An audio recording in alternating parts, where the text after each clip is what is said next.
Oke teman-teman, pada malam hari ini tidak berlambat-lambat lagi, kita akan sambut seorang narasumber bagaimana tadinya dia begitu anti kepada nama Tuhan Yesus Kristus, dan satu ketika dia melihat karya Tuhan yang begitu nyata, bahkan mengalami sakit penyakit, dan Tuhan mengampiri kehidupannya, dan beliau disembuhkan Tuhan, sehingga pada saat ini dia begitu mencintai Tuhan, bahkan dia rindu untuk memberitakan Injil dimanapun dia bisa menjadi saksi Tuhan. Oke, kita sambut Ibu Christina.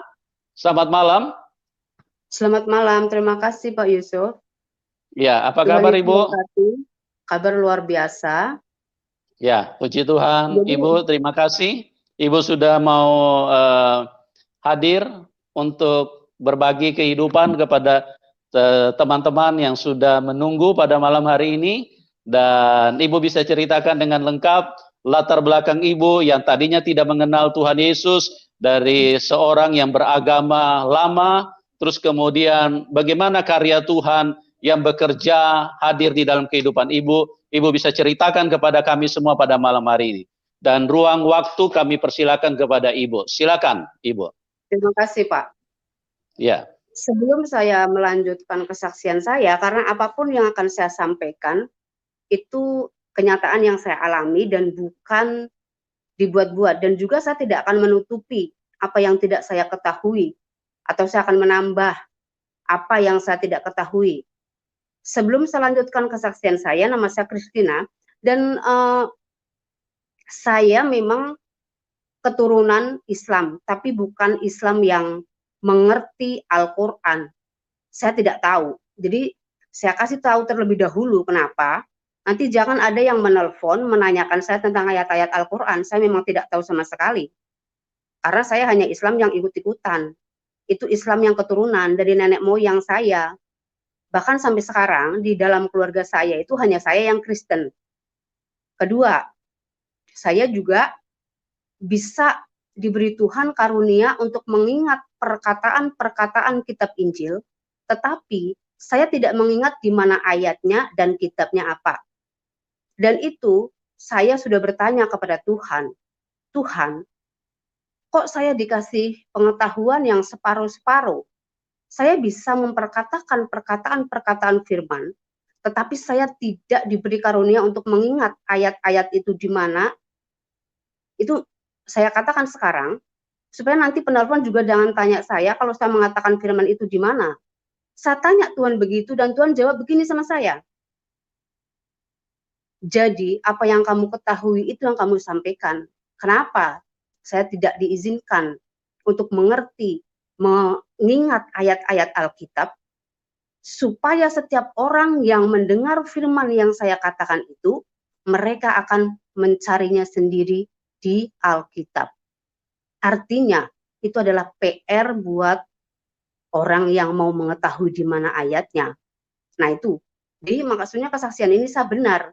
Sehingga saya tidak menutupi kekurangan saya juga tidak mau melebihkan apa yang saya tidak tahu. Jadi apapun yang akan saya katakan itu, kebenaran yang saya alami, itu ya tergantung kepada pribadi masing-masing ya. Mau percaya atau tidak, tetapi saya sendiri karena saya mengalami, Kristen itu bukan suatu agama, tetapi suatu pengalaman. Jadi ketika saya mengalami, saya mengerti. Saya punya Islam keturunan, nenek moyang saya semuanya sampai sekarang, keluarga saya itu semua Islam. Dan kenapa saya bisa menjadi Kristen? Karena pada saat saya masih umur belasan tahun, saya itu tidak ikut dengan orang tua, saya hidup dengan nenek, tapi karena saya ngerasa kok saya punya 2 orang kakak perempuan dan juga 2 adik perempuan. Tetapi di dalam keluarga itu yang mungkin lebih cenderung disayang tuh saya gitu loh. Karena saya memang, padahal kalau dipikir saya yang paling bandel, paling malas. Tetapi satu suka sesuatu yang bagus, yang pokoknya saya tidak suka sesuatu yang susah dalam hidup saya seperti itu. Jadi akhirnya saya berpikir, kalau saya saja yang diperhatikan oleh nenek atau kakak saya, berarti kakak-kakak saya, adik saya nanti nggak dapat perhatian dari mereka. Karena memang mama saya tidak sama saya. Mama saya itu bekerja di kota gitu ya. Jadi pulang sekali-sekali.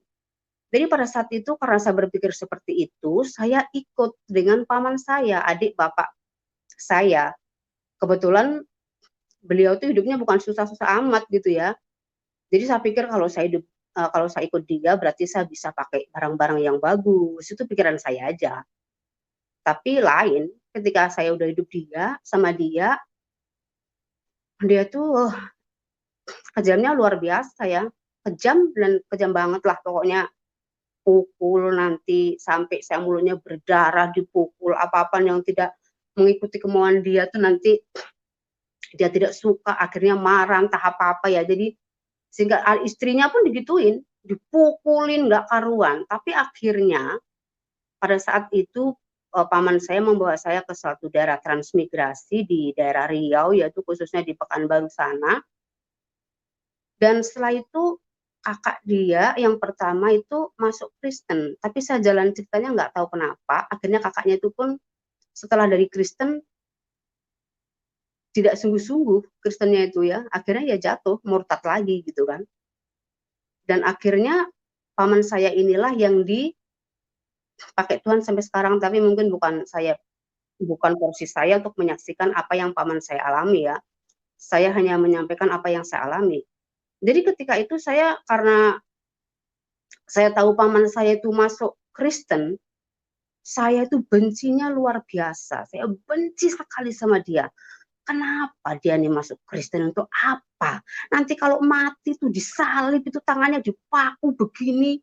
Segala macam itu pikiran saya pada saat itu ya. Karena kan memang saya nggak pernah yang tahu namanya Kristen pada saat itu. Cuman saat itu saya berpikir udah jadi Kristen, dulu kejamnya nggak karuan gitu loh waktu masih Islam. Kok waktu masuk Kristen kok jadinya baik banget. Pokoknya Tuhan Yesus itu merubahkan dia itu kayak membalikan telapak tangan gitu. Jadi nggak ada kejahatan apapun dalam dirinya lagi.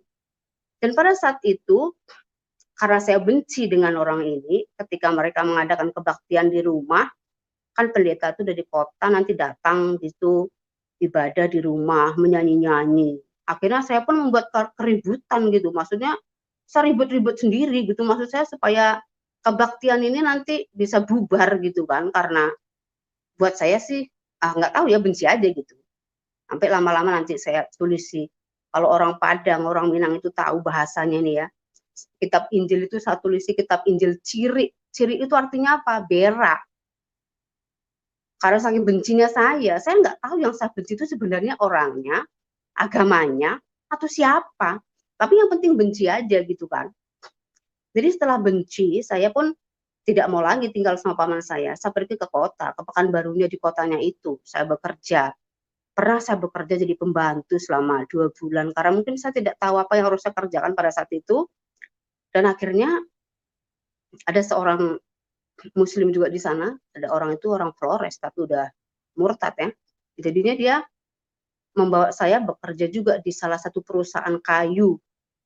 Perusahaan kayu itu peliwet yang paling terbesar di daerah Pekanbaru sana dulu ya. Jadi saya bekerja di sana sebagai tukang masak. Setelah jadi tukang masak dari sana, saya pulang lagi ke Malas ya, karena di hutan tempatnya. Jadi saya pulang lagi ke tempat yang tadi orang Flores itu. Jadinya jadi kakak angkat saya. Tapi dari situ ya saya bekerja segala macam. Suka apa aja yang bisa saya kerjakan. Yang penting saya bekerja, bukan bekerja yang haram ya. Yang penting pada saat itu saya pikir. So, saya bekerja apa aja. Pada saat itu sampai akhirnya mencapai sekitar 7 tahun setelah saya meninggalkan rumah paman saya itu, saya nggak punya apa-apa lagi, nggak punya duit, emas pun yang ada saya udah jual. Jadi pada saat itu saya tinggal uang 7.000 rupiah. 7.000 rupiah ini saya bawa pulang ke kampung paman saya itu. Tapi ketika saya pulang, kalau nggak salah dia dari Pekanbaru ke sana, pada itu ongkos masih murah banget sih ya, nggak paling 1.500 gitu pada saat itu. So begitu saya pulang, yang selama ini saya tinggalkan mereka, saya tidak ngabari mereka, tidak kirim surat, tidak terjadi apa-apa. Kok tiba-tiba saya pulang, mereka tuh baiknya luar biasa, paman saya itu. Nggak marah, nggak nanya kenapa kamu baru pulang, kenapa kamu nggak ngabarin, nggak. Mereka baik banget, maksudnya welcome gitu. Jadi begitu Saya tengok mereka di hari Sabtu tuh udah nggak ada yang bekerja lagi, karena pada saat itu transmigrasi jadi kerjanya di ladang ya kan, biasanya ke ladang mereka. Tapi tidak ada pada waktu itu anaknya yang masih berumur berapa tahun itu udah diajari kitab Injil. Mereka karena dulu waktu itu di dalam di daerah transmigrasi itu kan sangat panas dan rumah itu dari seng atapnya ya. Jadi mereka selalu berkumpul di bawah kolong meja supaya dingin dan di lantai semen gitu. Jadi mereka tuh membaca kitab Injil persiapan gitu kan. Aku tanya, loh kok hari Sabtu ini nggak ke ladang, Man? Dia bilang, enggak lah, orang saya mau persiapan besok hari Minggu. Karena di sana nggak ada gereja pada saat itu ya, cuman pamanku itulah satu-satunya. Ya ada juga orang Katolik tapi tidak bergereja. Jadi pamanku itu membuat satu di sebelah rumahnya itu akhirnya dibuatnya seperti rumah-rumah kecil untuk mereka berdoa. Nah, setiap hari Sabtu mempersiapkan untuk doa. Untuk katanya hari Minggu. Loh katanya ini hari apa? Hari nggak boleh bekerja katanya dia gitu. Pokoknya baik banget. Singkat cerita, setelah saya tinggal di sana sekitar 3 bulanan, saya nganggur, nggak punya duit kan. Dan pada itu saya dapat sakit loh. Saya tuh heran sekali. Sakit, demam, rasanya nggak karuan gitu lah ya. Badan kulit saya ini terasa sakit sekali. Tapi kalau disentuh aja gini nggak bisa. Sakitnya luar biasa kulit itu. Jadi saya tanya pamannya apa obatnya ya, apa aku harus, itu tidak berlaku buat saya ya, obat-obatan ataupun dokter itu tidak berlaku. Dari dulu memang saya nggak suka. Jadi pada saat itu paman juga bilang sih kalau mau ke dokter ya ke dokter. Tapi saya bilang saya nggak suka. Dan pada saat itu saya tidur malam itu mimpi. Tuhan Yesus itu datang dari langit sama burung merpati. Dia mengulurkan tangannya kan begini, terus dia bilang gini sama saya, gembalakanlah domba-dombaku. Barang siapa yang menggembalakan dombaku akan mendapat hidup yang kekal. Saya nggak ngerti artinya. Saya tanya paman, mana apa sih artinya gembala, domba, dan lain sebagainya ini? Dijelaskan sama paman, bahwanya gembala itu berarti kamu menjadi pendeta nanti. Apa punya jemaat Tuhan katanya. Terus saya bilang, ya enggak mungkin lah Allah jadi pendeta gimana? Alkitab saya aja nggak tahu. Bagaimana mau jadi pendeta? Saya bilang kan.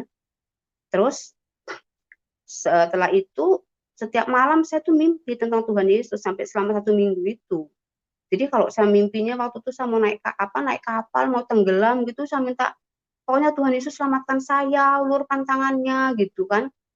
Jadi singkat cerita setelah itu sakit saya sembuh sendiri. Saya nggak minta, saya nggak ke dokter, saya nggak obat, saya juga nggak minta kesembuhan dari Tuhan Yesus ya. Tapi ya sembuh sendiri gitu loh. Karena Tuhan Yesus itu menjamah saya waktu mimpi saya jatuh dari kapal, mau jatuh dari kapal itu Tuhan Yesus angkat saya dengan tangannya gitu. Nah dari situlah saya merasakan loh, udah luar biasa Tuhan Yesus ini. Pada saat itu saya dalam mimpi, akhirnya saya ada satu ketertarikan dalam diri saya, kemauan untuk belajar Alkitab. Saya mau tahu Alkitab itu sendiri. Saya nggak mau hanya kata orang gitu ya, tapi saya mau tahu sendiri. Jadi ketika itu saya baca Alkitab, tapi kalau paman saya ke ladang, kalau paman saya di rumah saya nggak mau, saya malu, saya gengsi gitu kan.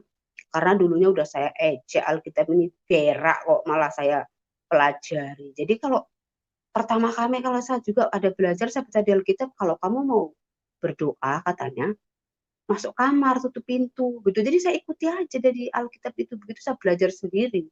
Pertama kali saya baca kitab Kejadian itu, yang pada mulanya Allah menciptakan langit dan bumi itu, ya saya terkejut.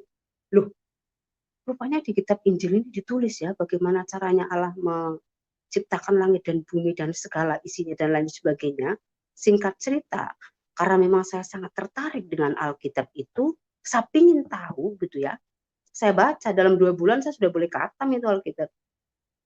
Saya udah baca, tetapi pada saat saya membaca Alkitab itu nggak ngerti. Dan dulu juga nggak tahu caranya bagaimana.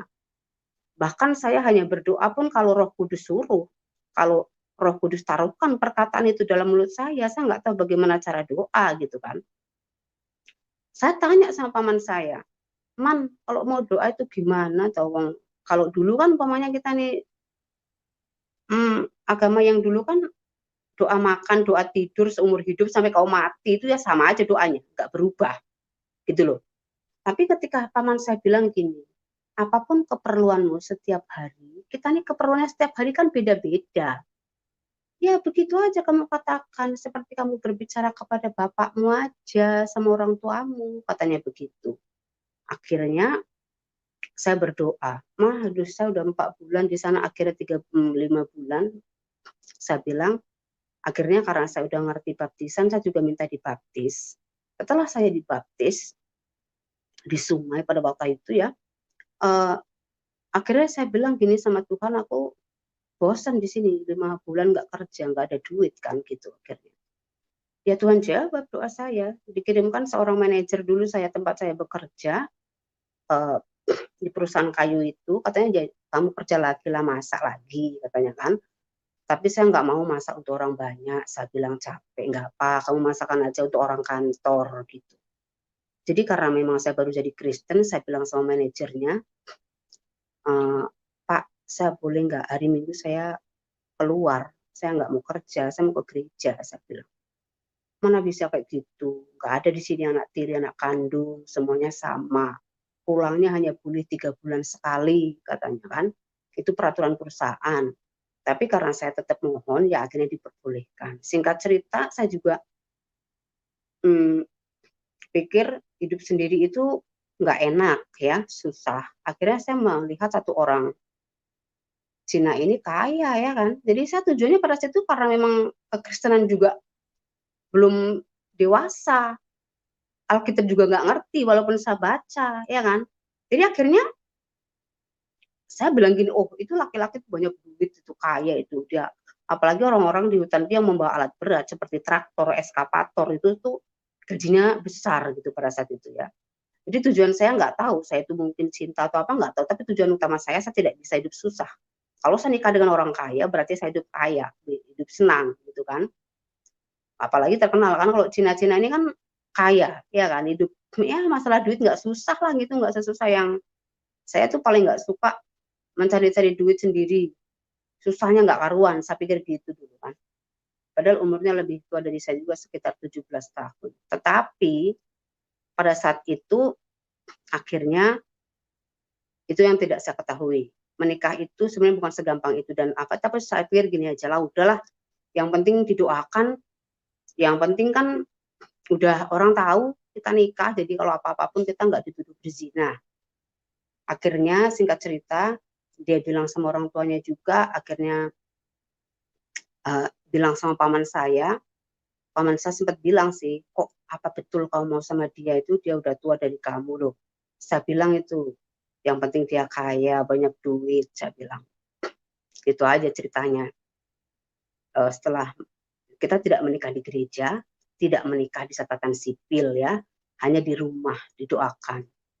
Dan setelah itu singkat cerita saya pun setelah nikah beberapa tahun, eee, sekitar 5 tahunan gitu, dia tuh mulai malas kerja. Manja, karena dimanjakan kali sama mamanya ya, dia tuh anak pertama. Apa-apa pun, makanan pun semua mamanya yang ngurus. Pasti sikit-sikit mama, sikit-sikit mama. Sampai semua bank, ATM, segala macam disimpan sama mamanya, bukan sama saya. Cuman di sini saya bukan mau menceritakan masa lalu saya, tapi ini yang terjadi. Akhirnya saya punya 2 orang anak dari beliau, setelah itu saya berontak. Berontaknya gini, apa-apa kok sama mamanya dikasih, oh apa-apa kok mamanya, jadi aku nih dianggap apa. Suatu kali saya tanya sama mantan mertua saya bilang gini, "Pak," saya bilang, "kenapa selalu simpan uang sama mama, ATM sama mama, semua sama mama, jadi saya ini apa?" Saya bilang gitu. Terus mertua saya jawab begini, "Kamu itu diibaratkan cabai, masih hijau, belum bisa mengontrol apapun," katanya begitu. Jadi akhirnya saya diam aja dan segala macam, cerita-cerita akhirnya karena pada saat itu, akhirnya saya mulai bekerja lagi, di bidang di mana saya akhirnya setelah menikah saya bekerja, saya belajar salon, tapi bukan otodidak ya, memang saya sekolah salon. Dari beautician, spa, mmm, hairdresser, semua saya mengenai kecantikan saya belajar. Sampai ikut ujian negara dan lain sebagainya. Setelah saya lulus dari sekolah itu, saya bekerja. Dan pekerjaan itu, salon itu, sangat temptation itu ya, maksudnya menggoda sekali ya, untuk berbuat jahatnya itu, mau berbuat dosa itu senang, gampang banget gitu loh. Karena salon di Pekanbaru itu, salon ada karaoke-nya. Banyak om-om yang datang. Sementara saya pikir loh, senang banget ya hidup seperti ini. Udah akhirnya lemah, tidak ke gereja, tidak lagi baca Alkitab, tidak ada doa, mati. Akhirnya jadi Kristen yang mati. Pada saat itu saya tergiur dengan keinginan hati yang mau hidup senang. Saya tidak mau susah lagi. Suami saya udah mulai malas kerja, duit di deposito pun udah kurang. Akhirnya dikasihnya pun uang nggak cukup ya gitu. Jadi saya mulai bekerja, saya mulai bergaulah dengan kehidupan malam seperti diskotik. Ya otomatis lama-lama saya jadi benci ya dengan suami saya, karena kan apapun yang saya mau dia nggak bisa beli, dan dia tidak bisa mengerti. Karena saya pikir gini dulu, tujuan saya nikah sama orang yang lebih tua itu satu, saya pikir karena saya tidak pernah merasakan kasih sayang bapak saya sudah meninggal sejak saya kecil. Saya pikir menjadi suami sekaligus menjadi orang tua saya, itu pikiran saya. Tapi kenyataannya terbalik ya.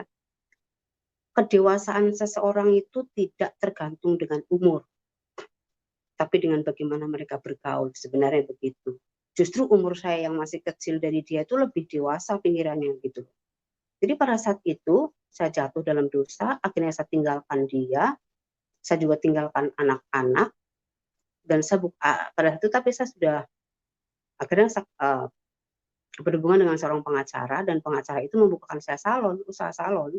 Tapi karena beliau juga bukan Kristen, salon itu ya harus dibilangnya apa? Pakai pelaris, pakai ini, pakai itu. Sebenarnya menurut pengalaman saya bilang, kalau kita usaha mau bagus, nggak penting pakai pelaris.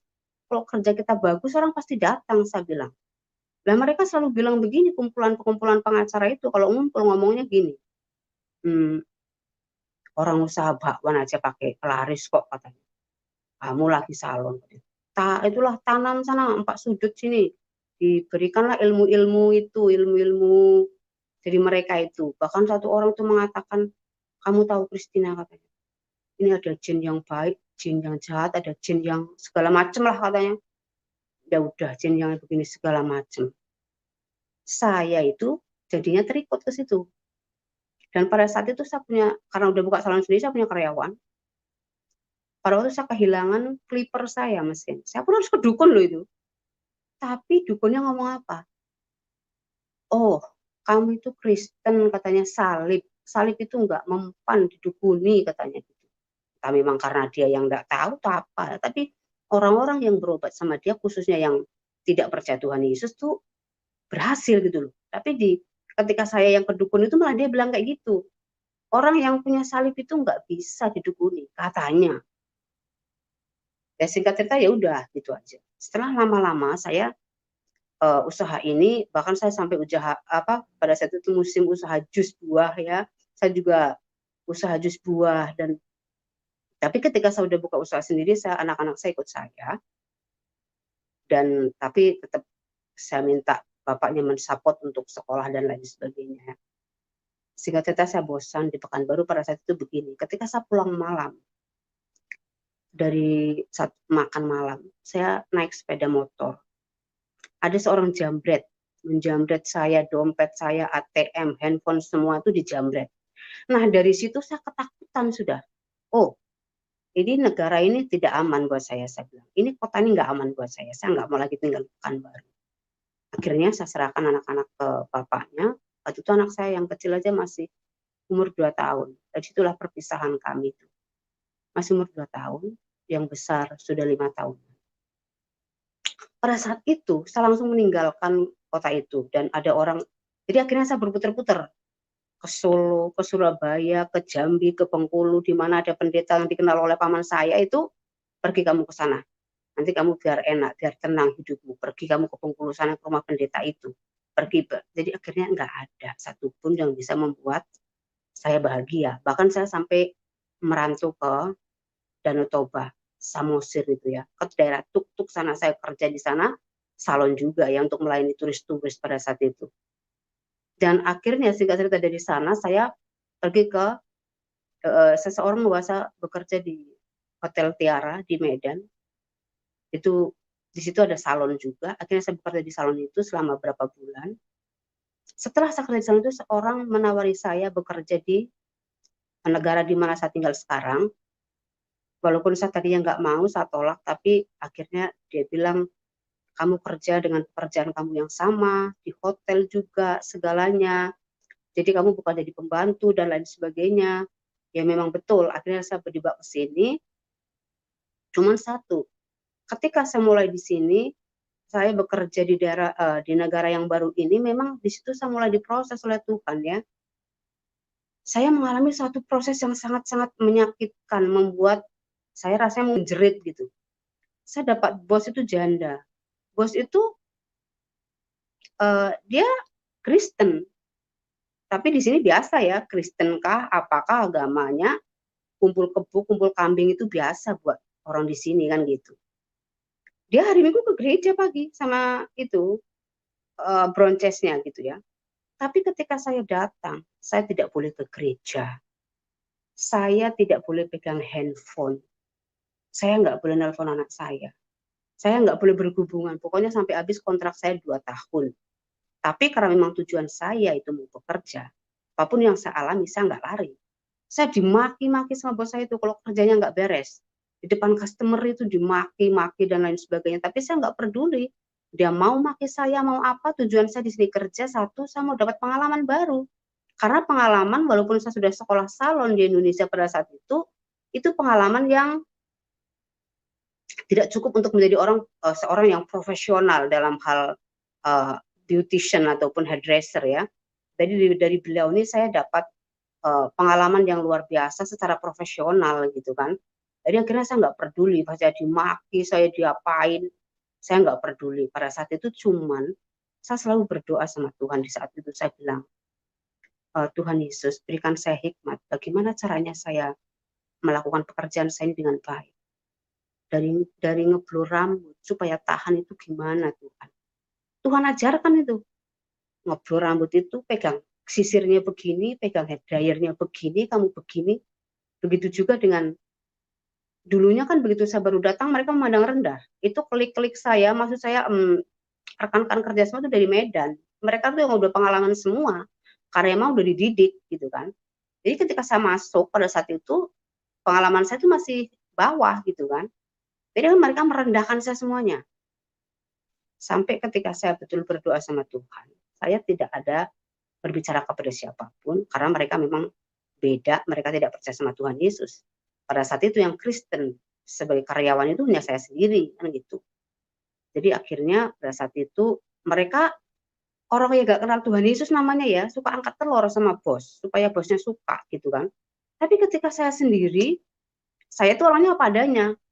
Lu suka sama gua ya terserah, lu nggak suka ya terserah lu kan gitu. Gua tuh nggak mau neko-neko, gua nggak mau ikut-ikutan, gua nggak mau ngangkat namanya ngangkat telur atau apa, nggak mau, saya apa adanya gitu.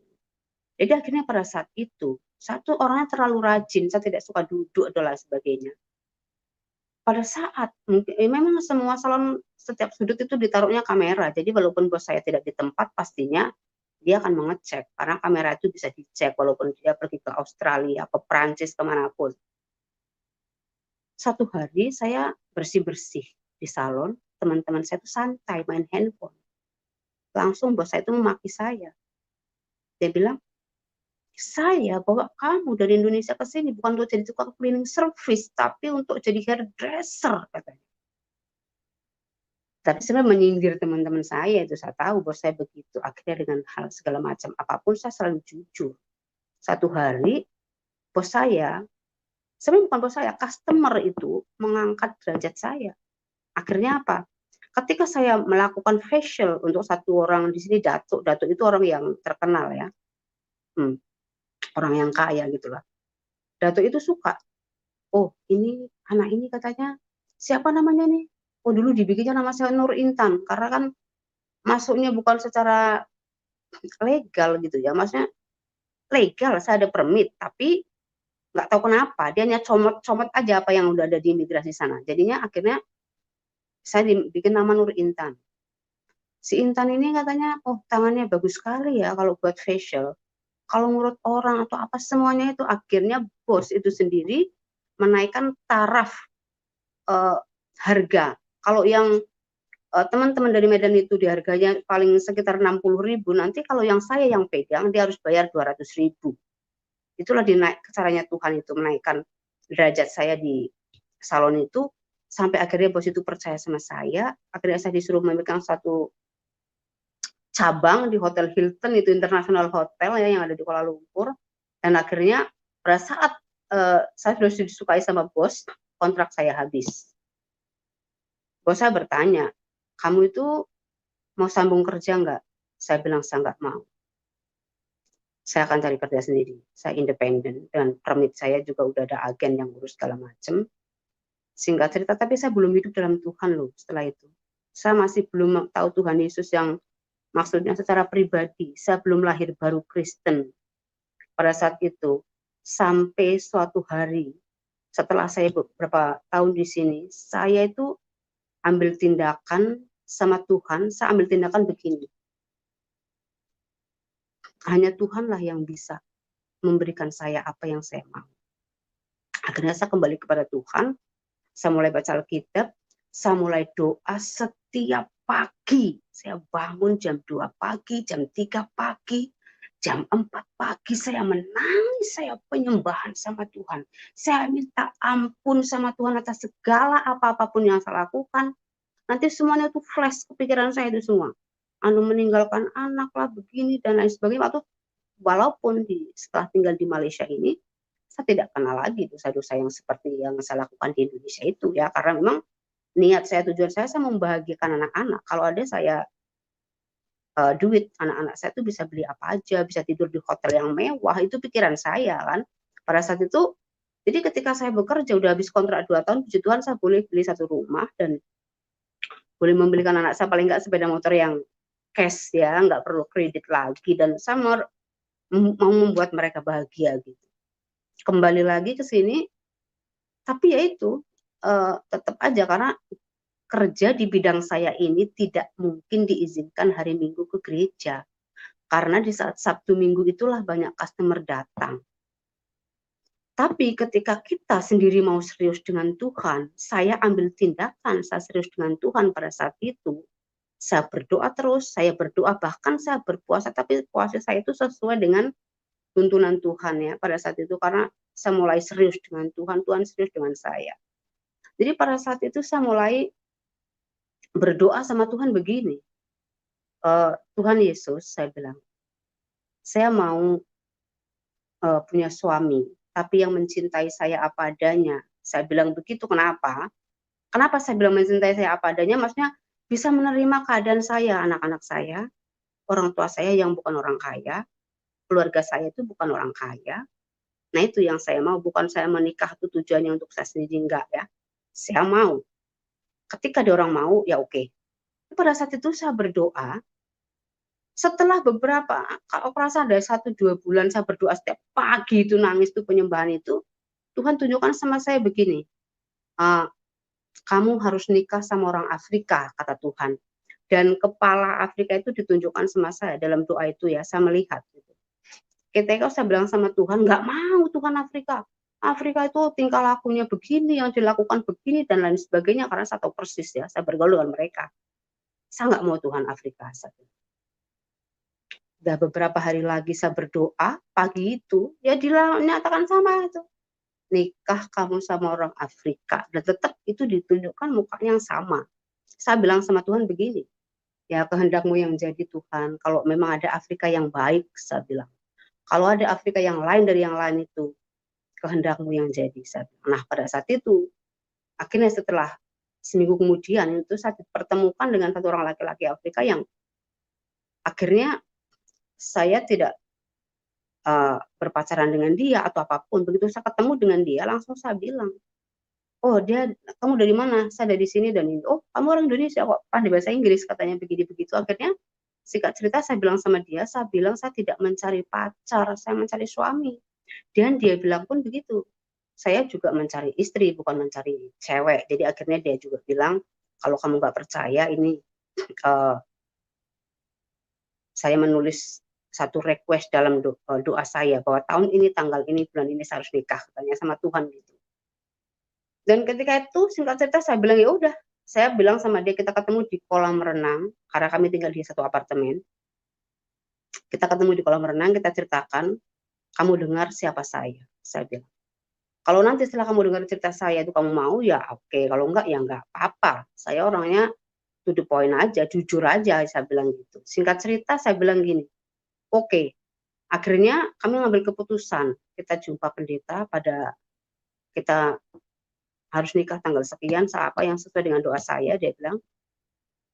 Saya bilang gini, kalau memang kehendak Tuhan, ya jadilah, saya bilang sama Tuhan. Kan kalau emang ini laki-laki ini yang Tuhan berikan sama saya pada saat itu, akhirnya saya bilang gini, ya udah kita nikah aja, tapi nggak perlulah pakai pesta-pesta dan lain sebagainya, karena pada itu kan nggak punya duit. Saya ketemu dengan dia itu ya dia nol, saya juga nol gitu. Jadi karena kebanyakan orang laki-laki Afrika ini kan mau cari perempuan yang ada duit kan. Jadi saya bilang begini sama dia, saya nggak ada duit ya untuk kasih ke kamu. Terus dia bilang apa? Perempuan tidak bisa kasih saya duit. Yang kasih saya duit hanya Tuhan. Nah dari situ dialah yang mendidik saya menjadi Kristen. Maksudnya dari lahir baru, ditunjukkan kepada saya sikapnya, perbuatannya. Setelah saya kenal dengan dia 2 minggu, akhirnya Tuhan menyuruh saya berpuasa. Kamu berdoa dan berpuasa selama 40 hari, kata Tuhan. Saya bilang sama bos saya, karena pada saat itu saya sudah memegang saya sudah menjadi manajer di bos saya itu, saya bilang gini bos, saya tidak akan masuk kerja selama 40 hari, saya akan tinggal di gereja, saya akan berdoa dan berpuasa. Nah bos saya bilang, ya nggak mungkin kalau kamu nggak kerja, ini perusahaan mau jadi apa? Katanya begitu. Saya bilang ya terserah mau jadi apa, tapi kan saya harus melakukan puasa. Udah, kalau kayak gitu saya kasih kamu aja 2 minggu. Ya wes, saya pergi 2 minggu, saya tinggal di gereja, saya tidak kemana-mana, saya berpuasa, berdoa, pujian, penyembahan. Selama saya berpuasa dari jam 7 malam itu sampai jam 7-nya lagi besok. Jadi nggak makan, nggak minum. Jadi saya karena taunya hanya main tamborin, saya pujian penyembahan sendiri dengan tamborin di gereja itu. Saya tidur di gereja. Karena gereja di sini ada dapurnya, ada kamar mandinya. Jadi saya di situ, saya tinggal, akhirnya calon suami saya pada saat itu pun sama-sama. Dalam di saat saya doa puasa itu, saya hanya punya satu anting-anting seperti ini, tapi ya seperti ini khususnya, dan pada saat sedang doa puasa Tuhan katakan begini, kamu berikan subang kamu itu ke si Anu itu. Akhirnya saya panggil perempuan itu ke gereja, saya bilang, ini orang Filipina. Kebetulan dia bilang bibinya lagi memerlukan uang untuk operasi. Terus saya kasih ke dia, saya bilang kamu pergilah sana ke pajak gade, kan bisa digadekan. Tidak semua niat baik kita itu diterima dengan baik. Tapi karena Tuhan yang menyuruh, tetap saya bilang. Dia malah begini, ini mas kamu ini mana ada harganya? Begini, begana. Akhirnya saya bilang, cobalah kamu pergi ke toko emas itu, pajak gade. Nah di sini kalau tempat pegadian itu dinamakan pajak gade. Pergi kamu ke situ, saya bilang itu sama si Filipina itu. Akhirnya dia pergi ke situ, dapat duitnya kan, lebih daripada yang dia pikirkan. Gitu. Dan mulai pada saat itu saya mulai serius dengan Tuhan. Nah waktu itu saya mengambil keputusan setelah kenal dengan suami saya bilang kita harus cepat nikah ini karena sama-sama udah dewasa, nanti kalau takutnya jatuh ke dalam dosa lagi, dosa perzinahan gitu kan. Karena kalau di sini orang mau berzina mau apa orang mana peduli kan gitu. Tapi kita secara udah tahu Tuhan, kita mau serius ya. Udah akhirnya kita diberkati. Singkat cerita setelah diberkati, selama kita puasa itu Tuhan katakan begini, kamu mau pilih baby please don't disturb me. Pada saat itu saya bilang saya mau menikah Tuhan. Akhirnya yaitu kami menikah tapi tidak punya duit ya untuk berpesta-pesta. Jadi hanya ada duit sekitar 2 jutaan uang Indonesia, itu kami belikan makanan untuk kasih makan orang gereja yang masak untuk kami, untuk semua gitu. Dan pada saat kami sedang doa puasa itu, seseorang menelpon suami saya, dikatakan begini, ini saya kasih kamu usaha katanya, tanpa modal. Kami nggak punya modal apa-apa pada saat itu. Orang itu menelpon dia aja. Langsung dia kasih tahu saya, oh tengoklah apa ini, katanya Tuhan sudah menjawab doa kita ini, katanya. Loh, padahal saya baru berdoa seminggu loh, baru berpuasa seminggu di gereja loh. Itu sudah dapat usaha itu, ya udah, setelah singkat cerita udah habis, kita mau ini, belum lagi kita belum mulai apa, belum dapat apa-apa ya, belum ada apa-apa. Tapi ketika kita sudah mau serius dengan Tuhan, kita mengambil satu keputusan kita mau nikah itu, suami saya tiba-tiba dapat ini, satu apa namanya, toko. Di sini ya kalau dibilang kedai ya, tapi tidak semua seluruh toko, karena seluruh toko mahal sewanya. Jadi dia dapat sedikit saja untuk jualan celana panjang, baju, terus apa namanya nih, keperluan-keperluan perempuan lah gitu ya. Tapi dengan usaha itu tidak menguntungkan banyak. Akhirnya Tuhan berbicara kepada saya begini, kalau suamimu itu usaha jualan baju tidak menguntungkan, kata Tuhan. Akhirnya saya bilang sama suami saya, kamu tutup saja itu usaha, kasih semua. Akhirnya suami saya tutup usaha itu, dikasih semua baju-bajunya, barang-barang jualannya itu ke charity, maksudnya ke orang-orang yang membutuhkan. Singkat cerita, setelah kita memang karena mendengarkan Tuhan, kita taat sama Tuhan, kita patuh sama Tuhan pada saat itu ya, tutup usaha itu, tapi ada usaha lagi yang lain. Akhirnya usaha trading. Trading pada saat itu pertama kali kita mau, udah bisa nyewa kantor suami saya. Akhirnya nyewa kantor itu harus didoakan dulu sebelum kita mulai, dan itu saya bilang sama Tuhan begini, Tuhan Yesus, besoknya ini mau launching kantor baru, saya nggak punya baju baru, ya nggak bagus toh. Nah, saya bilang gitu sama Tuhan. Saya maunya kalau launching kantor itu paling tidaknya ya orang melihat saya tuh pakai baju yang bagus gitu ya. Tuhan katakan apa? Kamu akan pakai baju yang bagus.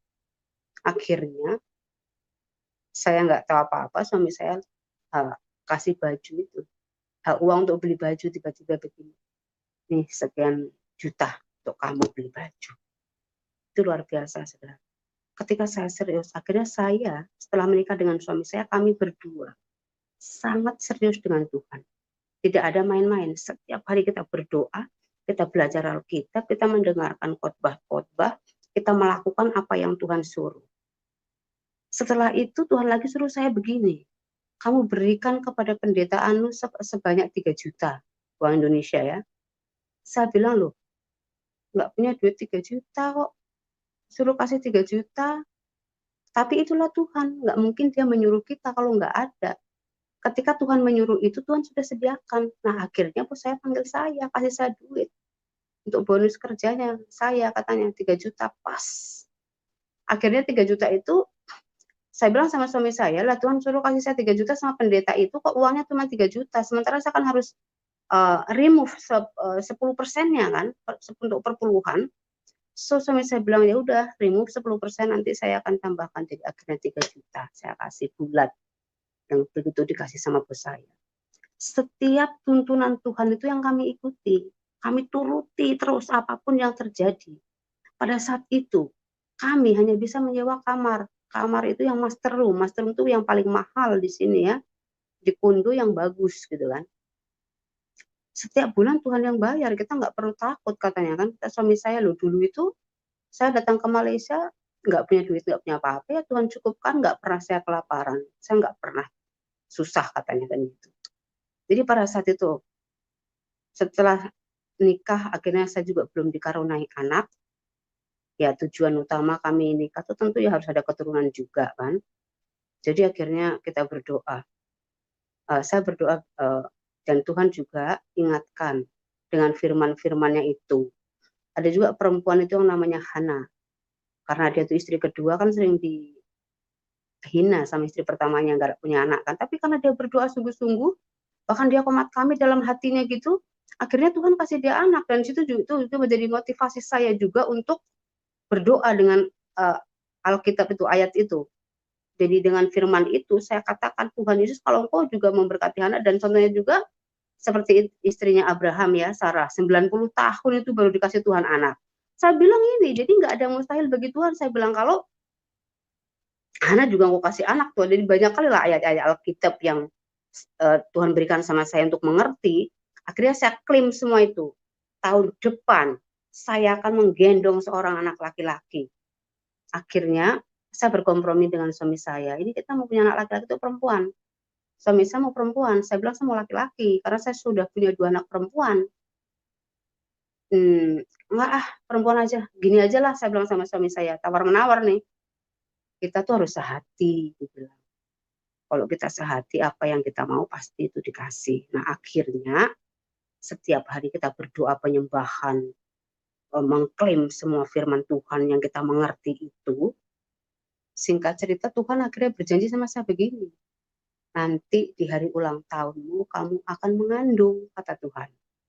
Ya betul, begitu doa pas hari ulang tahun saya itu, saya beli tes kehamilan itu, terus saya udah 2 garis gitu kan, terus saya nggak periksa ke dokter dulu, nunggu 2 bulan baru saya periksa ke dokter.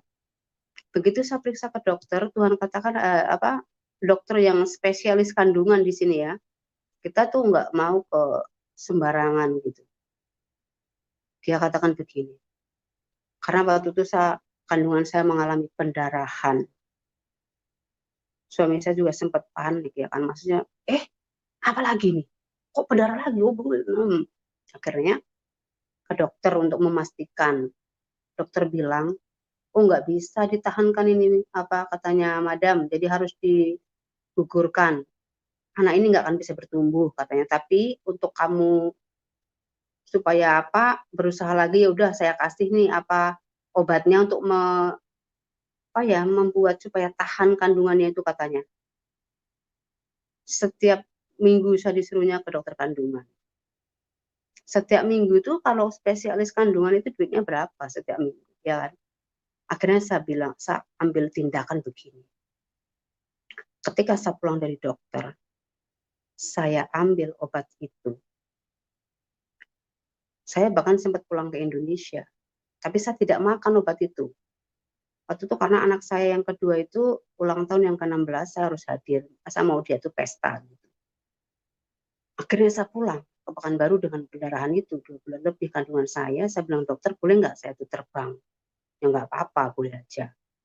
Sampai di Pekanbaru masih pendarahan. Singkat cerita saya di sana selama seminggu, pulang lagi ke sini masih pendarahan. Akhirnya karena pendarahan itu saya lagi ke dokter. Dokter, gimana ini? Masih berdarah. Obat itu nggak bekerja, saya bilang. Padahal saya nggak makan obatnya.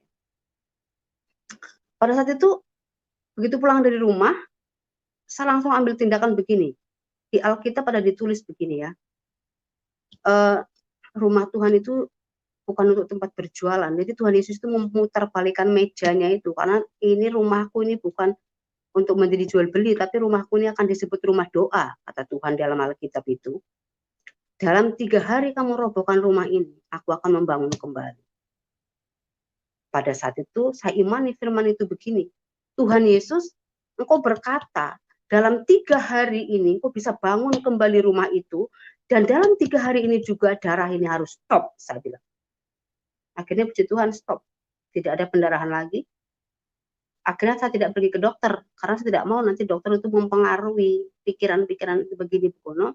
5 bulan kemudian, 5 bulan setengah baru saya pergi ke satu rumah sakit spesialis dokter kandungan, dan dokter itu bukan yang percaya sama Tuhan Yesus. Akhirnya dia memvonis saya, dicek darah saya dan lain sebagainya, kamu itu diabetes lah katanya, kamu harus tinggal di rumah sakit ini selama 4 hari atau 5 hari katanya, karena nanti kalau kamu nggak diobati terus kontinu, berarti kamu bayinya nggak bisa hidup, nggak bisa tumbuh, katanya begitu. Padahal udah 5 bulan setengah ya.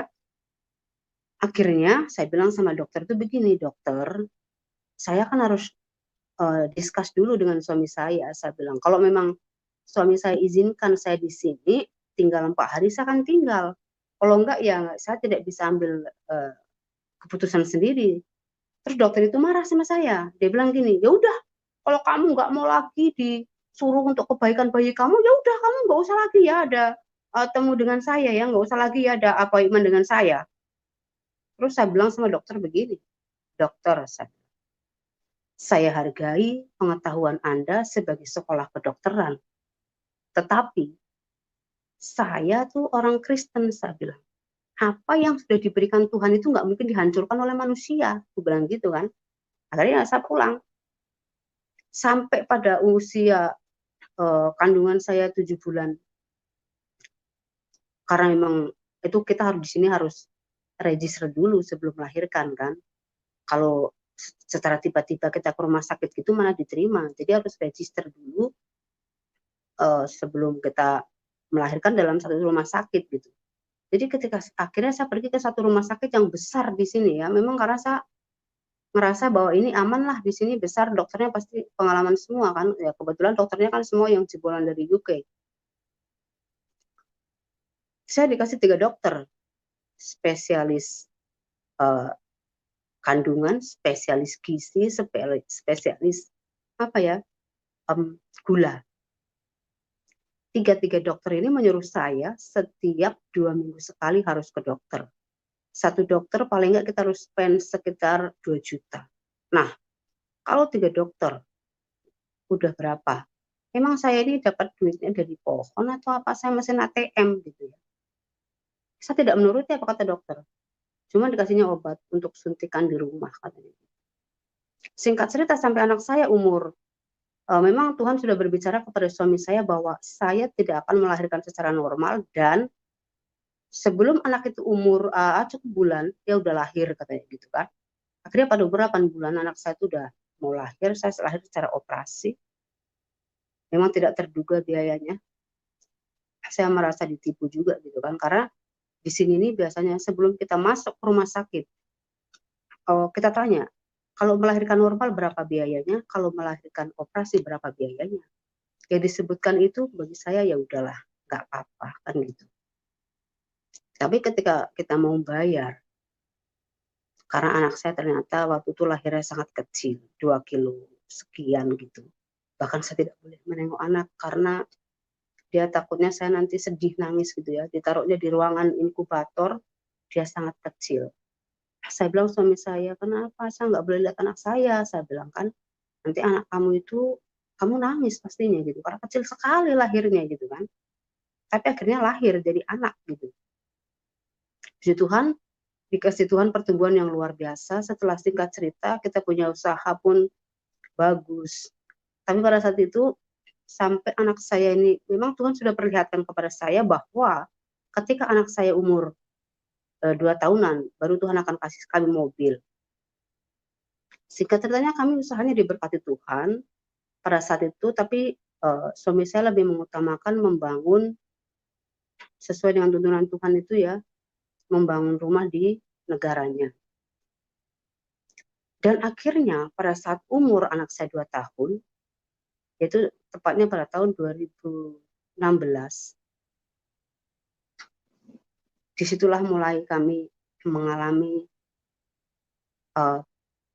pikul salib yang benar-benar pikul, yang benar-benar dipikul harus berjalan seperti Tuhan Yesus itu. Partner bisnis suami saya tuh yang dia ada di Nigeria sana tiba-tiba mengeblok rekening perusahaan kami. Duit yang ada di dalam itu semua duit customer, karena kita melakukan trading bisnis. Duit customer itu di sana yang harus kita transfer ke rekening mereka satu persatu, diblok. Seorang partner itu melapor ke polisi itu ke bank melapor bahwa katanya suami saya ini utang sama dia tidak dibayar. Padahal itu nonsen, itu nggak ada seperti itu, karena yang namanya partner itu modal bersama gitu kan. Jadi tidak ada namanya tidak dibayar. Jadi keuntungan itulah nanti yang dia akan dapat, karena setiap eh, currency uang di sini dengan di sana itu beda dengan dolar dan lain sebagainya. Akhirnya ditutup rekeningnya, diblok, uang tidak bisa rilis. Kita tidak bisa bayar customer pada saat itu. Akhirnya customer itu komplain di sini setiap hari datang menyumpai, yang ada fitnah, yang ada aduh nggak mau tahu, pokoknya marah lah, nggak tahu, nggak karuan, luar biasa. Dan customer kami ini bukan orang yang kenal Tuhan Yesus. Mereka tuh orang yang beragama seberang, ada yang ateis, ada yang penyembah kuasa-kuasa gelap untuk mendapatkan duit. Jadi ketika itu satu puncak yang sangat menyakitkan, kita bahkan sampai ketakutan sekali setiap hari. Ini takutnya begini, bukan takut apa? Aduh, kalau udah melek mata, udah terbuka mata tuh takutnya gini, oh besok udah mau masuk kantor lagi, udah menghadapi semua customer ini yang mencaci maki setiap hari itu. Karena mereka tuh tidak mau tahu kalau kita bilang begini. Suami saya jelaskan, uang yang harusnya saya kirim sama kamu itu diblok sama orang katanya. Mereka mana mau tahu? Mereka taunya bilang gini, loh itu bukan urusan saya, itu kamu punya bisnis, urusan saya sama kamu. Jadi saya harus dapatkan uang saya. Yang paling parahnya, yang terakhir itu mereka berkata begini loh, kamu kan punya Tuhan, suruh Tuhanmu itu bayar katanya. Ketika orang itu bilang begitu, hati saya terlalu sakit karena saya merasa bahwa kok dihinanya Tuhan saya. Dia nggak tahu Tuhan saya itu kaya ya, yang menciptakan langit dan bumi. Tuhan saya bukan patung, bukan ilmu hitam, bukan setan gitu kan. Akhirnya saya bilang sama Tuhan begini, Tuhan, engkau dengar apa yang mereka katakan. Saya bilang begitu. Padahal di saat itu, di saat kita mengalami itu, saya juga mengalami satu penyakit yang luar biasa, penyakit itu. Jadi ketika saya mengalami cobaan ini, semua tuh kayaknya beruntun jadi satu. Penyakit itu ya, kalau saya merasa sebelah tangan saya, kaki saya, pinggang saya ini sakitnya luar biasa. Jadi kalau mau mengangkat tangan aja rasanya, aduh, mau nangis gitu kan. Tapi saya tuh bukan orang yang mengandalkan manusia, dokter dan lain sebagainya. Suami saya bilang, ya udah kamu ke dokter. Enggak mau, saya bilang, karena saya punya dokter di atas segala dokter. Saya cuma tunggu waktunya Tuhan, saya bilang.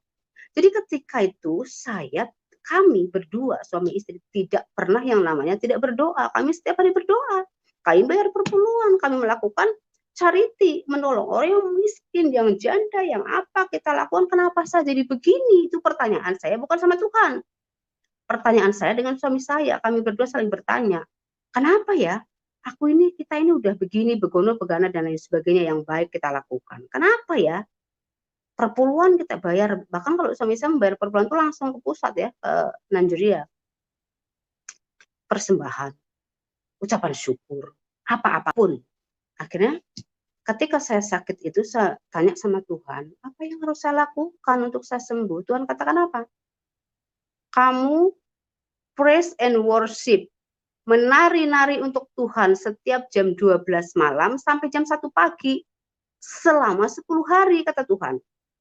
Ya, akhirnya saya lakukan, saya bilang sama suami saya, ayo kita ini selama 10 hari. Sembuh total ya. Itu namanya ketaatan. Saya taat sama, dan saya menunggu waktunya Tuhan. Saya nggak peduli sakit itu berapa lama, karena saya tahu Tuhan punya waktu sendiri. Jadi saya tunggu waktunya Tuhan untuk menyembuhkan saya. Saya udah berjanji, saya tidak akan pernah membuang duit untuk ke dokter. Karena apa? Yesus itu sudah mati di kayu salib membayar semua sakit penyakit saya dengan lunas. Ngapain saya harus pergi bayar kedua kali ke rumah sakit? Kalau saya ke rumah sakit membayar, berarti saya membayar 2 kali dong. Orang saya udah disembuhkan, udah bilur-bilurnya menyembuhkan saya. Tuhan Yesus sudah di kayu salib karena saya. Jadi sakit penyakit saya itu sudah ditanggungnya di kayu salib. Padahal waktu saya baru ngambil keputusan lahir baru, Tuhan itu berjanji sama saya apa? Kamu tidak akan pernah sakit, kata Tuhan. Tapi yang ada saya mengalami. Dan bahkan sampai pada satu hari saya pernah pingsan gitu karena terlambat makan ya. Tapi apa Tuhan katakan sama saya? Kerjakan keselamatan yang ada dalam dirimu. Jadi orang Kristen itu bukan hanya tinggal diam, oh saya udah selamat. Enggak, Tuhan suruh langsung sama saya. Kerjakan keselamatan yang ada dalam dirimu. Jadi segala sesuatu, apapun, saya sakit, terserah kalau Tuhan mau kasih. Tuhan tidak jahat ya. Bukan Tuhan yang mencobai manusia, kata Alkitab ya. Tuhan tidak pernah mencobai manusia. Yang mencobai manusia itu ada iblis, karena dia jahat. Dia tidak suka kan kalau kita tuh tetap berpegang pada Tuhan Yesus. Tuhan jadi saya nggak pernah sakit, tapi saya mengalami. Tapi Tuhan katakan apa? Kita diberi, setiap anak Tuhan, kata Alkitab, diberi otoritas. Jadi otoritas itu yang kita gunakan.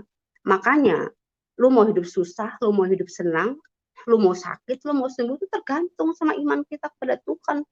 Kan Tuhan sudah berikan kita otoritas. Kita kan ahli waris kerajaan surga. Masa sih kita nggak digunakan? Kita ambil. Bahkan kalau kita ingat ya, di dalam Alkitab ditulis loh, Yakub itu berkelahi dengan Tuhan untuk mendapatkan hartanya, take by force, ambil dengan paksa itu. Kalau kita mau diberkati, Yakub itu berkelahi sama Tuhan dari malam sampai fajar menyingsing. Tuhan katakan apa? Kamu sudah berkelahi dengan manusia dan Tuhan kamu menang. Tapi akhirnya Yakub itu pincang ya. Tapi akhirnya pada saat itu Tuhan katakan sama dia, namamu bukan Yakub lagi, tetapi Israel. Karena diganti namanya Israel. Aku mau pergi sekarang karena fajar sudah menyingsing, kata Tuhan. Tapi Yakub bilang apa? Aku tidak akan membiarkan kau pergi sebelum engkau memberkati aku, kata Alkitab. Jadi ada satu berkat yang perlu kita ambil dengan paksa. Dengan paksa bagaimana? Iman, percaya sama kita. Kesembuhan, kesehatan, berkat. Saya begitu anak saya umur 2 tahun, Tuhan sudah perlihatkan saya punya mobil, langsung Tuhan beri mobil. Gimana caranya? Mana saya tahu. Yang penting Tuhan punya cara. Ketika saya mengalami suatu pencobaan itu ya, yang di uang itu diblok di bank itu, kita bukan nggak ada harta, kita ada perumahan kami, yang sudah dibangun ketika kami sudah menikah. Dalam 4 tahun Tuhan sudah memberkati kami dengan luar biasa. Dalam 4 tahun itu, ini bukan menunjukkan atau sombong atau apa, sudah sekitar 14 rumah terbangun di sana ya, di negara. Dan pada saat itu saya bilang sama Tuhan begini, mungkin kita jual aja rumah itu ya, untuk membayar utang-utang itu, yang uang customer yang diblok di bank. Tuhan katakan apa? Jangan kamu jual rumah itu, karena rumah itu aku membangun dengan kuat kuasaku, kata Tuhan. Nggak bisa dijual akhirnya kan. Saya bilang sama suami saya, Tuhan katakan kita tidak boleh membangun rumah itu. Kita tidak boleh menjual rumah itu karena Tuhan yang membangun. Ya, ada satu rumah yang terjual akhirnya. Rumah yang terjual itu tapi tidak bisa mencukupi untuk bayar utang ya, karena itu rumah yang terjual itu rumah sebelum kami menikah. Rumah yang waktu itu dia kerja di UK, nah itu dari hasilnya itu dia itu yang dijual. Satu juga terjual, kantor di sini, kantor yang kami beli, kami terjual juga. Tapi yang lucunya pada saat itu kami punya utang banyak ya, segitu di bank itu. Tuhan malah bilang sama suami saya, uang yang hasil jual kantor itu belikan aja mobil. Terbelilah mobil yang kedua ini, mobil seperti CR-V Honda ya.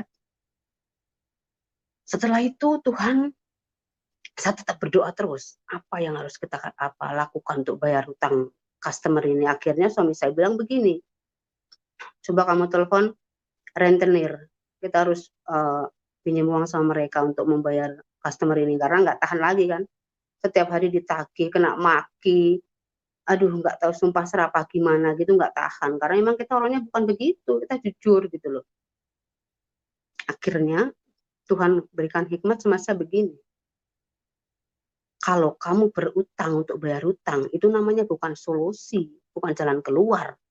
Masa bayar utang dengan utang, itu ya bukan jalan keluar, malah itu namanya menyemplungkan diri ke lebih dalam lagi persoalan itu kan gitu. Saya bilang sama suami saya, nggak bisa kita pinjam duit, kata Tuhan. Ya wes, kita nggak pinjam duit lagi ya. Sampai akhirnya 1 tahun genap, dari tahun 2016 sampai akhirnya tahun 2017 pada bulan 6 pada saat itu, Tuhan katakan sama saya, hancurkan roh pengganggu, hancurkan they destroy the spirit of distraction, katanya bahasa Inggris. Begitu dia. Begitu saya berdoa, saya kasih tahu ke suami saya, Tuhan katakan jalan keluarnya memang udah sebenarnya sebelum kita dikasih tahu Tuhan bahwa itu hancurkan roh yang mengganggu kita dalam bisnis kita itu, Tuhan sudah katakan sama saya bahwa jangan khawatir, uang yang di bank itu tidak akan seorang pun yang berani menyentuh, katanya Tuhan begitu. Akhirnya saya bilang sama suami saya, nggak perlu khawatir, tapi bagaimanapun suami saya tetap pakai pengacara untuk membayar, untuk mengeluarkan uang itu. Kita punya pengacara untuk company kita yang ada di sana ya. Jadi akhirnya pada saat bulan 6 juga, pas tahun 2017 itu rilis, kami menang. Uang itu dibebaskan.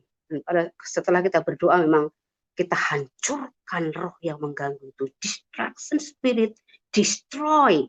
Hancurkan, kami perangi, kami berdoa setiap hari berpuasa. Ya puji Tuhan, dari situlah akhirnya dirilis uang itu dan terbayar semuanya. Dan setelah itu yang tidak terpikirkan oleh pikiran kami, Tuhan memberikan lagi mobil kepada kami. Mobil itu mobil Wellfire ya, yang seperti Alphard tapi tidak begitu mewah sih dalamnya. Sementara saya sendiri, saya hanya mau mobil Alphard, saya nggak mau yang lain, saya mau Alphard warna putih itu aja saya bilang. Karena bisa bawa keluarga juga gitu kalau datang. Ya tapi apa yang kita mau, kita perjuangkan di dalam Tuhan. Saya sekarang ini bersaksi bukan untuk pamer, bukan menyaksikan kemakmuran atau prosperity, tetapi itu hasil daripada iman dan menurut porsi kita masing-masing. Kalau kita maunya ini ya pertahankan dengan iman, perjuangkan dengan Tuhan. Bagaimana caranya ya terserah Tuhan. Kami punya apa-apa nggak pernah kami mikir, oh kami nyimpen duit sedikit demi sedikit ya untuk membeli ini. Kami nggak perlu, karena ketika Tuhan yang menyuruh, Tuhan itu sudah dilakukannya begini. Pada saat itu, ya beli aja Alphard itu. Dalam 1 minggu kemudian, uangnya udah tersedia di situ. Di sini nih, di negara di mana saya tinggal ini, tidak boleh berutang kalau kamu tidak pernah berutang ke bank. Tapi kalau kamu udah biasa utang di bank, mereka meluluskan utang kamu dengan gampang sekali. Karena mereka berpikir, ini sebenarnya bukan hanya di negara sini ya, khususnya di luar negara ya, di luar negeri ya. Kalau kamu belum pernah pinjam uang ke bank, kamu nggak mungkin diizinkan utang. Kecuali kamu memang udah sering utang, kamu malah diizinkan terus berutang gitu. Nah itu di sini. Jadi kami hidup di sini mengandalkan Tuhan. Jadi pada saat itu, orang-orang ya banyak yang cemburu ketika kita sudah membangun rumah di sana, padahal kita percayakan kepada seorang pendeta ini, pendeta di sana, yang kita percayakan, yang suami saya percayakan untuk menangani atau menghandle bangunan lain sebagainya, karena gini, mertua saya developer atau real estate, adik saya juga, ipar saya maksud saya, tapi Tuhan katakan begini, di dalam usaha kamu ini jangan mencampur, jangan mengikutkan keluarga, jangan pernah keluarga kamu tuh kerja sama kamu, maksudnya gitu. Tapi pada saat itu karena sebenarnya bukan bekerja dengan kami hanya pakai nama dia juga untuk membuka rekening di sana ya, tapi itulah peringatan Tuhan itu sangat serius. Dan ketika waktu itu juga saya pas menyimpan uang di bank, pada saat itu bank yang ada di negara sini, karena pada saat itu saya pakai menyimpan uang itu kan pakai nama bos saya dan permit saya. Tetapi uang itu suami saya pakai untuk bisnis juga, jadi kadang orang transfer duit ke situ. Ketika uang itu tidak ada di bank, dia tidak blok rekening itu. Tapi ketika uang itu sudah banyak di bank itu, orang bank itu sendiri langsung ngeblok rekening saya. Uang tidak bisa diambil. Tapi pada saat itu Roh Kudus sudah mengingatkan saya, jangan kamu taruh lagi uang di rekening kamu. Tapi kita secara manusia nggak taat. Nah itulah belajar. Tidak taat itu merugikan. Jadi di dalam kekristenan saya, menjalani kekristenan ini, kehidupan saya, untuk anak-anak saya mengajar anak saya juga semua saya minta hikmat dari Tuhan. Jadinya apapun yang saya kerjakan, saya hanya taat dan patuh gitu loh. Saya tidak ini loh, banyak ya orang-orang yang berharap dengan kekuatannya sendiri, dengan pengetahuannya sendiri, tidak mau belajar Alkitab, tidak mau berjalan bersama Tuhan, hidupnya susah. Karena apa?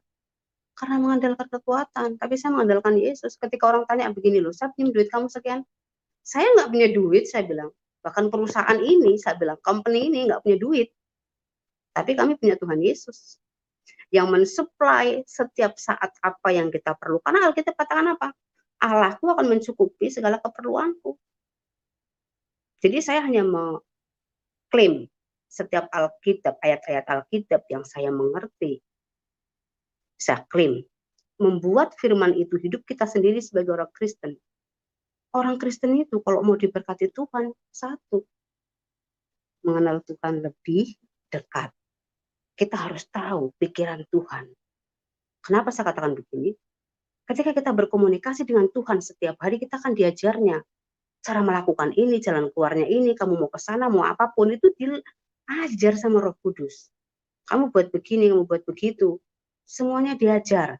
Nggak ada yang namanya kekristenan itu diam, oh saya udah diselamatkan sama Tuhan Yesus, saya diam, saya nggak melakukan apa-apa. Tapi kita mengharapkan berkat.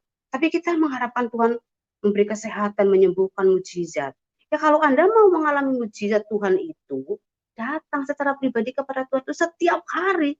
Bahkan bukan hanya setiap hari ya, setiap saat. Saya sekarang ini setelah apa, saya nggak berdoa untuk diri saya sendiri lagi. Tapi karena ada pujian mengatakan, masuki gerbangnya dengan hati bersyukur, halamannya dengan pujian. Sakit penyakit pun bisa sembuh karena pujian. Kesusahan bisa hilang dijawab Tuhan karena doa, penyembahan, ucapan syukur kita, terima kasih kita sama Tuhan. Saya nggak berdoa lagi untuk diri saya katakan, saya nggak pernah. Tapi sesuai dengan apa yang Tuhan berikan pengertian sama saya hanya mengucap syukur setiap hari. Contohnya begini loh, iman. Kata Alkitab, atas dasar segala sesuatu yang belum kita lihat, yang belum kita dengar ya, iman itu namanya iman. Kita belum lihat apa-apa, tapi kita yakin bahwa kita sudah memiliki.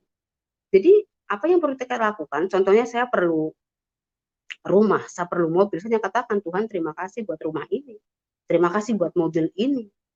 Dan saya diajar Tuhan tidak pernah berkata yang negatif. Contohnya, saya nggak akan pernah mengatakan, oh saya nggak punya duit. Nggak mungkin saya mengatakan hal itu.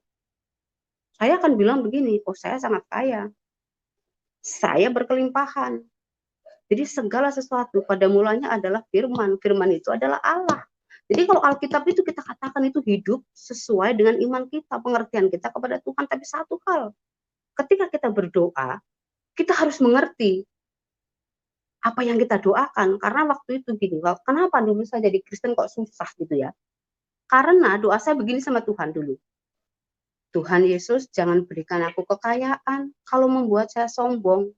Tapi kalau membuat saya mempermuliakan namamu Tuhan, kehendakmu yang jadi. Akhirnya ketika saya sudah lahir baru, Tuhan ingatkan sama saya, kenapa dulu kamu hidup susah ya? Karena doamu sendiri, kata Tuhan. Kamu kan berdoa katanya, jangan beri aku kekayaan kalau buat aku sombong. Tapi kalau aku berkati pada saat itu kamu melimpah, kamu sombong. Nah, jadi apapun yang kita kerjakan, kita doakan itu kita harus mengerti apa yang kita katakan gitu kan. Dan saya hanya taat kepada Tuhan. Pada saat itu Tuhan menyuruh saya memberi, ini saya menyaksikan, bukan supaya apa ya, tapi kita harus memberi, peduli kepada orang miskin, orang susah, orang janda, kita harus peduli, jangan pelit. Pada waktu itu Tuhan tiba-tiba orang menjual mobil sangat murah di sini, mobil Hyundai ya, Hyundai apa itu mereknya, kalau Indonesia Hyundai ya. Dan mobil itu, sedan itu dijual murah karena orangnya mau pulang ke negaranya, cuma sekitar 12 juta. Ketika kita sudah beli mobil itu, Tuhan berikan pengertian sama saya, berikan kepada pendetaan. Langsung, saya nggak nanya. Kenapa Tuhan dan mengapa dan bagaimana? Ya langsung saya beri. Saya bilang sama suami saya, mobil itu kasih ke pendetaan. Langsung pendetanya dipanggil, dipanggil pengacara juga. Mobil ini ganti nama ke pendeta itu. Dan sekarang supaya tidak ada masalah apa-apa dengan polisi, akhirnya semua begitu. Dan ketika Tuhan memberikan saya begini, kamu kasih ke janda itu sekian juta di Jakarta. Saya langsung kasih. Emas Tuhan kasihkan ke dia. Kasih semua emas saya.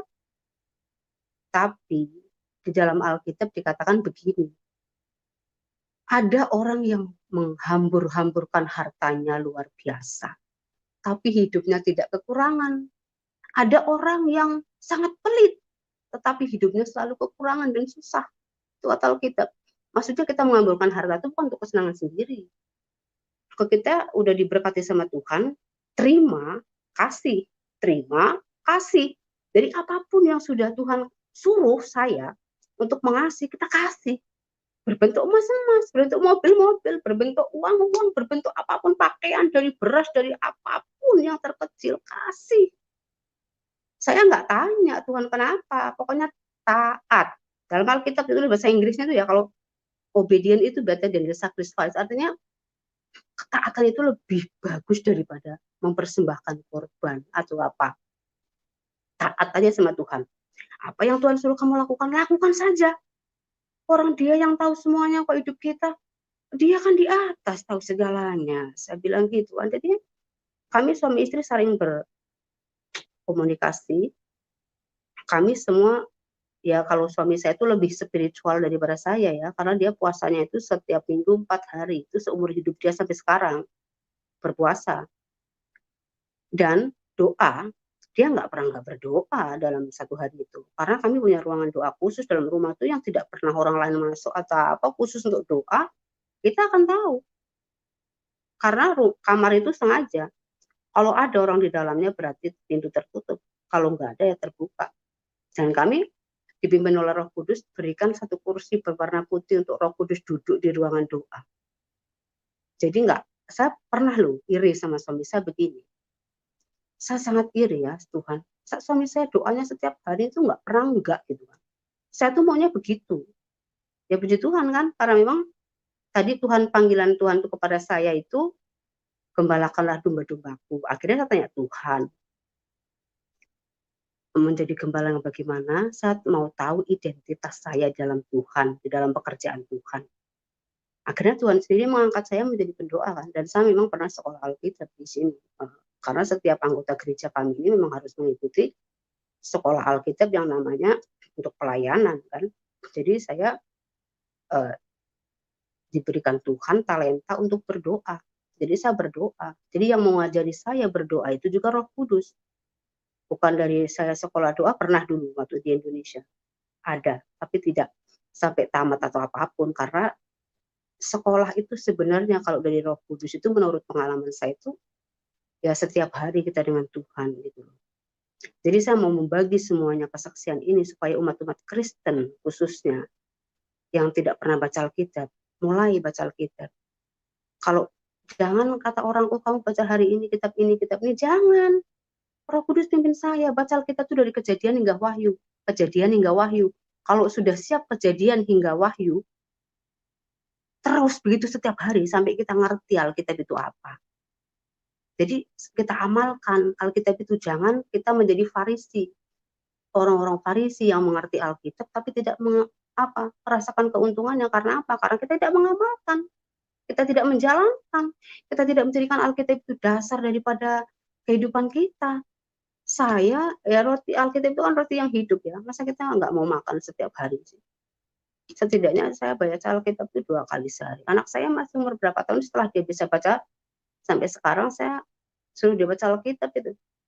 Jadi baca Alkitab yang bahasa Inggris itu, Alkitabnya orang dewasa yang saya suruh baca. Ngerti nggak ngerti itu urusan Roh Kudus. Bukannya saya suruh dia baca First Bible ya, maksudnya untuk anak-anak itu. Enggak, langsung Alkitab yang bahasa Inggris. Dan dia nggak perlu ngeja lagi, karena saya bilang gini, kalau kamu nggak tahu atau apa-apapun, minta Roh Kudus ngajari kamu, saya bilang. Akhirnya ya Roh Kudus ajar dia.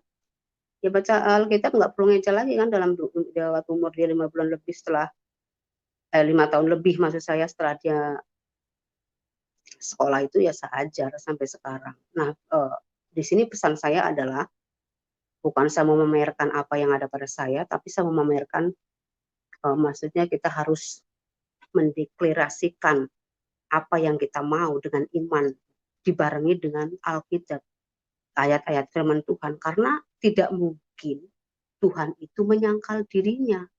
Kalau dalam Alkitab bahasa Inggris dikatakan, heaven and earth will disappear, but my word will never disappear. Artinya, kalau dalam bahasa Indonesia kan ditulisnya begini, langit dan bumi akan berlalu, tetapi firmanku tidak akan berlalu ya. Itu bukan langit dan bumi dalam bahasa Inggrisnya, bukan langit loh. Surga. Surga dan dunia ini akan berlalu, tetapi perkataan Tuhan itu, firman Tuhan itu tidak akan berlalu. Digenapi semuanya.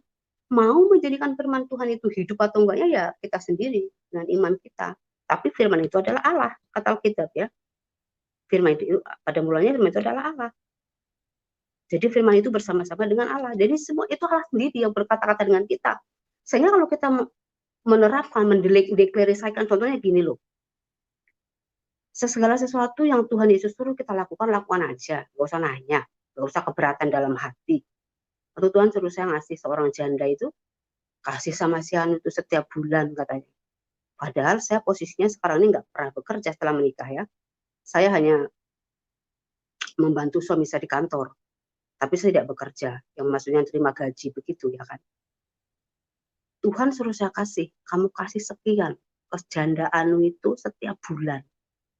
Akhirnya saya kasih setiap bulan, sampai akhirnya pada saatnya Tuhan sendiri yang menyuruh saya stop. Tuhan katakan, stop, jangan lagi beri kepada janda Anu, biarkan dia lebih sering datang kepadaku, kata Tuhan. Nah, jadi apapun yang saya mau lakukan, saya harus sesuai dengan kehendak Tuhan, supaya nama Tuhan dipermuliakan. Bukan untuk supaya saya mau dipuji, di apa, saya nggak penting, saya nggak suka dipuji-puji orangnya. Tapi kalau saya mau memberi untuk Tuhan, ya saya berikan karena saya cintakan Tuhan. Karena memang hidup tujuan kita ini bukan harta ya. Tujuan kita ini surga. Tetapi doa Bapa kami itu mengajarkan, jadilah kehendakmu di bumi seperti di surga. Jadi apapun yang kita mau hidup enak, mau apa ya, tergantung kita. Kalau kita mau hidup, ya pelajarilah Alkitab itu sampai kita ngerti. Klaim Alkitab itu, firmannya itu, janji-janjinya itu, klaim. Tuhan janji sama saya, dompet kamu nggak akan pernah kosong, kata Tuhan. Ya saya aminkan. Ya, jangan pernah bilang, oh saya nggak punya duit. Jangan. Bilang aja saya kaya, saya berkati melimpah-limpah, oh semuanya ada. Suami saya tuh begitu juga, dia tiap hari kalau customer kita bilang mau utang, bilangnya sebenarnya bilang, saya tuh sangat kaya hari ini. Tuhan kita kaya. Bahkan kami tidak mengerti bagaimana caranya Tuhan itu menyediakan buat kami, karena kami tidak pernah berpikir, oh aku mau beli mobil, aku harus nyimpan sekian juta setiap bulan, tapi nggak pernah. Pokoknya begitu kita memang Tuhan katakan beli mobil ini, ya udah disediakan duitnya gitu loh. Jadi artinya kita hanya percaya 100% kepada Tuhan, andalkan firman-Nya. Karena saya paling tidak suka loh melihat orang yang meminta-minta. Karena saya belum pernah melihat kok semua mintanya sama manusia, bukan sama Tuhan. Tuhan marah loh. Tuhan itu yang harusnya kamu minta, bukan kepada saya gitu. Bagaimana Pak? Sudah cukup ya? Terlalu lama. Ya begitulah. Ya, puji Tuhan ya, Tuhan Yesus dahsyat. Tuhan Yesus begitu baik ya kepada Ibu Dasiem Kristina yang tadinya tidak mengenal Tuhan Yesus dan juga menjadi salah seorang yang begitu anti dan membenci kepada Tuhan Yesus, bahkan pamannya sendiri pun menjadi sasaran kebencian daripada beliau pada waktu Ibu Dasiem mengetahui bahwa pamannya sudah menjadi Kristen, pengikut Kristus.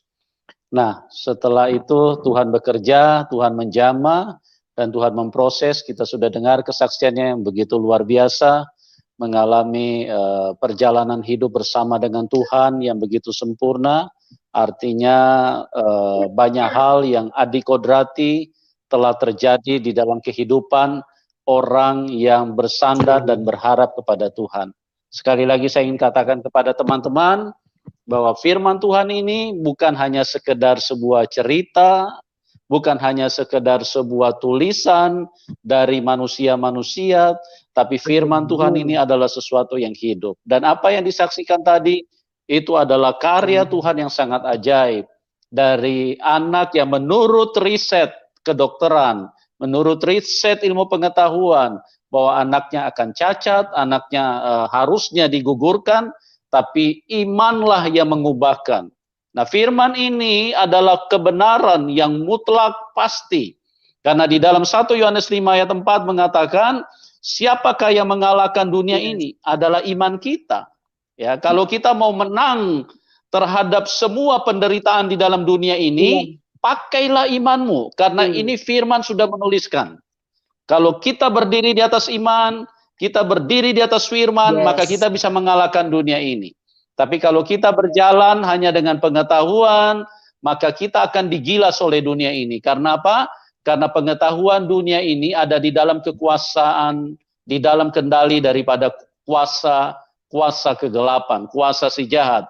Oleh sebab itu, pada malam hari ini, kesaksian yang luar biasa mengajak kepada kita, khususnya umat-umat Tuhan, untuk ayo kita mulai membangun satu perjalanan spiritual, perjalanan roh, perjalanan rohani kita bersama dengan Tuhan Yesus, intim dengan Tuhan Yesus. Mempraktekkan firman, hidup di dalam firman, supaya firman itu adalah Tuhan Yesus sendiri. Jadi Tuhan Yesus hidup di dalam kita, kita hidup di dalam firman-Nya. Itu sangat penting, teman-teman, ya. Kalau kita ingin mencapai kerajaan surga, hiduplah lebih dekat kepada Tuhan.